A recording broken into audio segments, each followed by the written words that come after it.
Bonjour à tous, je suis ravie de vous retrouver aujourd'hui pour une nouvelle vidéo et j'avais envie de vous parler de ma petite problématique du moment concernant le roman que je suis en train d'écrire.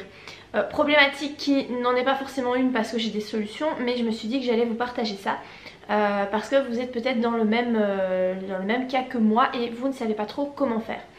Donc mon histoire actuellement commence à Paris. Enfin en tout cas en périphérie de Paris et évolue à Malte. Donc la youtubeuse beauté qui est le personnage principal de mon histoire part à Malte. Donc l'essentiel de mon roman, je suis à 8000 mots, quelque chose comme ça, et là voilà, elle est déjà partie à Malte, donc vraiment l'essentiel du roman se fera sur cette île. Île que je ne connais pas parce que je n'y suis jamais allée. Donc la problématique qui s'est imposée à moi, c'est de coller le plus possible à la réalité de cet endroit, d'inclure des éléments qui existent réellement dans cet endroit-là et voilà, dans mon histoire, pour que ça paraisse plausible, pour que les gens qui ont déjà été là-bas puissent se reconnaître dans cette histoire. C'est quelque chose qui n'est pas facile à faire quand vous n'êtes jamais allé dans l'endroit en question. Alors bien sûr, j'aimerais beaucoup pouvoir aller à Malte pour m'imprégner de l'ambiance, etc. Mais c'est juste pas possible, d'autant plus cette année-ci avec le Covid-19. Voilà, il vaut mieux rester chez soi, moi je crois. Donc de toute façon, voilà, ça va pas être possible pour moi de me rendre sur place. Donc ce que j'ai fait, c'est que déjà pour commencer, j'ai regardé sur le site de Airbnb. J'ai trouvé en fait un espèce de studio appartement avec des photos, etc. J'ai regardé où il se situait réellement et en fait j'ai fait en sorte que ce logement là soit le logement réel de mon héroïne. Donc quand elle arrive dans son studio et qu'elle décrit les lieux, c'est un lieu qui existe réellement. Voilà, je me suis vraiment inspirée de quelque chose qui existe. Je l'ai placé donc c'est l'endroit, c'est La Valette, donc un endroit qui existe réellement à Malte. Ensuite, là dans mon histoire, elle doit aller faire quelques courses dans un supermarché. Donc j'ai regardé quel était le supermarché qui se situait pas trop loin, un supermarché qui existe réellement. J'ai repris le nom réel du supermarché. Alors parfois il y a des gens qui se demandent si on peut reprendre comme ça des noms d'enseignes. Vous pouvez le faire pourtant que vous ne dites pas quelque chose de mal sur l'enseigne pour qu'elle ne puisse pas se retourner contre vous. Ici dans mon cas, je cite juste la supérette qui s'appelle Gigi's Supermarket, pour dire qu'elle va aller faire quelques courses et voilà, je vais peut-être décrire ce qu'elle va acheter, mais donc je ne dirai rien de péjoratif sur cette enseigne, voilà. Alors c'est sûr que ce qui est embêtant quand vous faites comme ça, quand vous décidez que votre roman se situera dans un endroit que vous ne connaissez pas, c'est que vous perdez énormément de temps en recherche. Voilà, là j'ai dû perdre du temps en cherchant un Airbnb, regarder un petit peu le style de studio qui me plairait bien pour elle, là où il va se situer. J'ai dû regarder donc les supermarchés qui étaient à proximité, le coût de la vie là-bas pour voir si c'était vraiment beaucoup moins cher que par chez nous, qu'en Belgique et en France. Voilà, je suis en train de faire pas mal de recherches.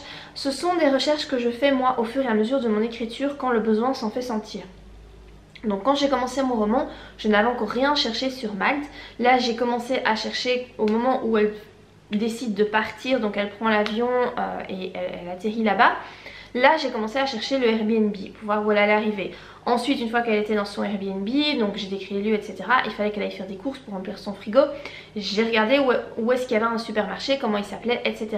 Donc là maintenant j'en suis arrivée à un stade de l'histoire où elle va devoir acheter des produits. Donc là j'ai cherché un petit peu ce qu'on trouvait sur l'île.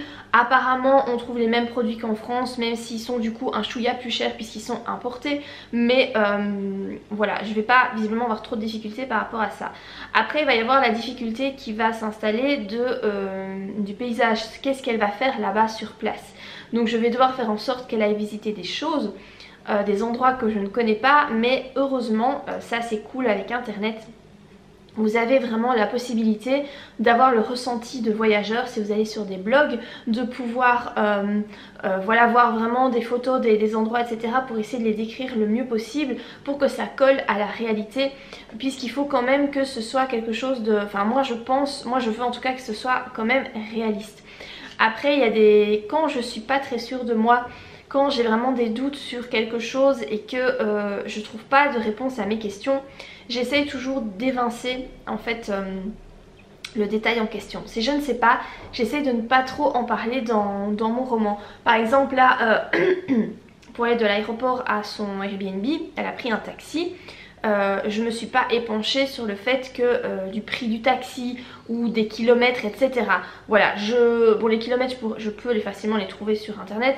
Le prix du taxi apparemment ça reste quand même assez cher, mais comme je ne peux pas vraiment le vérifier, c'est le genre de détail que je vais pas inclure dans mon roman parce que en fait il n'a pas forcément d'utilité et en plus je risquerais d'écrire une connerie. Donc voilà, moi je vous suggère vraiment de faire ça si vous n'êtes pas sûr de votre info et que du coup ça pourrait être péjoratif pour votre roman. Essayez de contourner cette info là. Voilà. Choisir d'écrire dans un endroit, enfin que votre histoire se situe dans un endroit que vous venez jamais aller, c'est vraiment pas le plus facile. C'est pas quelque chose que moi je pourrais vous conseiller, en tout cas pour un premier roman. Personnellement, moi, mon premier roman Utricia, j'ai carrément, pour me faciliter la vie, j'ai créé une île. Voilà, je l'ai créée de toutes pièces. Utricia, c'est le nom d'un pays, d'une île qui se situe près de l'Australie mais qui n'existe pas en réalité. Je l'ai créée pour vraiment me faciliter la vie, pour que je puisse en faire ce que je voulais en fait. Et du coup ben forcément il n'y a personne qui a pu venir me dire oui mais t'as écrit quelque chose qui ne correspond pas à la réalité. Bah non, logique, puisqu'en fait cet endroit n'existe pas. Voilà, donc c'est ce qu'il y a le plus facile à faire. Si vous voulez vraiment prendre un endroit qui existe, bah forcément le mieux c'est d'aller sur place pour voir comment c'est. Quand vous pouvez pas le faire comme moi par exemple ici, ben voilà comment moi je fais mes petits trucs et astuces. J'ai peut-être d'autres difficultés qui vont apparaître au cours de mon roman. Alors c'est pas la première fois que je procède comme ça, hein. Voilà, que j'écris des histoires qui se déroulent dans un endroit que je connais pas, puisque voilà, pour Attise-moi si tu peux et pour Désire-moi si tu peux, les histoires se situaient au Canada et aux États-Unis, des endroits où je ne suis jamais allée. Donc j'ai dû aussi un petit peu broder par rapport à ça. Je pense que c'est plus ou moins passé, en tout cas j'ai jamais eu de commentaires négatifs par rapport au décor que j'avais pu décrire. Ici, ben voilà, je vais faire un petit peu la même chose ici. C'est un peu chiant au point de vue de la recherche parce que voilà, si vous avez envie d'entrer dans le vif du sujet, écrire et que vous n'avez pas envie de passer des plombes à chercher, ça peut être chiant. Moi je contourne cet aspect pelant, disons en cherchant les informations au fur et à mesure que j'en ai besoin. Voilà, je fais pas un gros travail de recherche dès le début. Je le fais au fur et à mesure que les infos, que j'ai besoin d'infos en fait. Ce qui me permet du coup d'écrire et d'en même temps faire l'aspect recherche qui moi me plaît pas tellement dans l'élaboration des romans.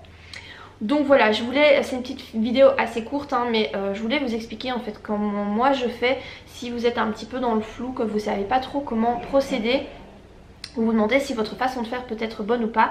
Alors il y a peut-être des personnes qui ont d'autres façons de faire, je sais pas. Moi je vous avoue, je me suis jamais vraiment posé la question de comment faisaient les autres. Moi je vous dis juste que je fais comme ça et que ça fonctionne pour moi. Donc voilà, par rapport ici à cette vidéo, si vous avez d'autres astuces, n'hésitez pas à les partager en commentaire. J'avais déjà fait une vidéo, je pense il n'y a pas longtemps, sur comment vous pouvez faire pour écrire, faire des descriptions d'endroits que vous ne connaissez pas. Voilà, cette vidéo aussi rejoint un petit peu celle-là, mais je me suis dit que comme je suis un peu dans le vif du sujet là actuellement, mes conseils ici seraient vraiment des conseils peut-être plus pertinents ou vraiment ce que je fais actuellement moi. Donc voilà, si vous avez apprécié la vidéo comme d'habitude, n'hésitez pas à la liker, n'hésitez pas non plus à vous abonner à ma chaîne si ce n'est pas encore fait. Et moi je vous dis à très bientôt pour de prochaines vidéos. Bye!